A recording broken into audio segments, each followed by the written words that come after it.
राजनीति धर्म से नियंत्रित होना चाहिए। जब राजनीति अनियंत्रित हो जाती है तब ऐसी घटनाएं होती हैं।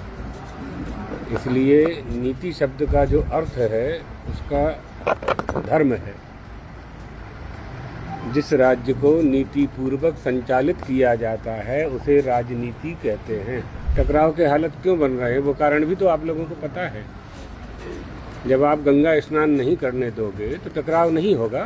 क्षत्रिय हो, चाहे वैश्य हो, चाहे स्त्री हो, चाहे पुरुष हो, जो भी अपराध करे उसके लिए सजा का प्रावधान है। हिंदू होने का लक्षण क्या है? पहला लक्षण है गाय की पूजा, गाय की भक्ति। गाय में जिसकी भक्ति है वही हिंदू है।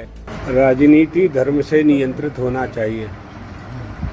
जब राजनीति अनियंत्रित हो जाती है तब ऐसी घटनाएं होती हैं।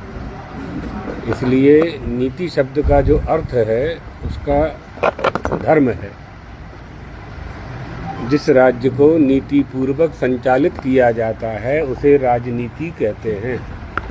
और वही राजनीतिज्ञ है जो नीति पूर्वक राज्य का संचालन करे। नीति कहाँ होती है?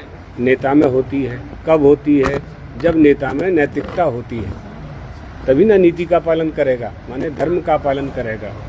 तो यहाँ जैसे संविधान की शपथ लेकर के हमारा भारत देश चलता है तो संविधान की शपथ लेना माने संविधान में लिखे हुए मूल्यों की रक्षा करना, कर्तव्य का पालन करना।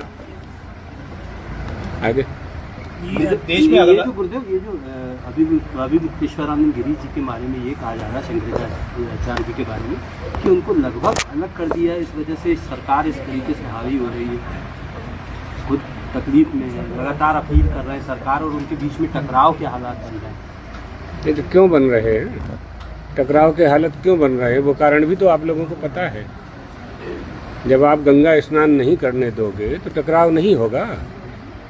मूल कारण आप लोगों को तो मालूम है, रोज का तो न्यूज आपके पास है। गुरुजी, अखाड़ा परिषद के रविंद्र पुरी जी ने आज बोला है कि शंकराचार्य जी, मुक्तेश्वरानंद जी दादागिरी चला रहे हैं, इस तरीके का नहीं, क्या दादागिरी बता? दादागिरी किसे कहते हैं? कौन सी दादागिरी है?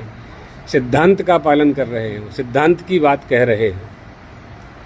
तो धर्म की बात करना, सिद्धांत की बात करना, सनातन हमारा जो सिद्धांत है उस सिद्धांत का पालन करने के लिए तो ही हम साधु होते हैं। साधु महात्मा किस लिए होते हैं? आप लोगों को सन्मार्ग पर चलाने के लिए। आप लोगों को हम सन्मार्ग पर कब चलाएंगे? जब स्वयं सिद्धांत का पालन करेंगे। तो सनातन सिद्धांत क्या है ये समझना पड़ेगा।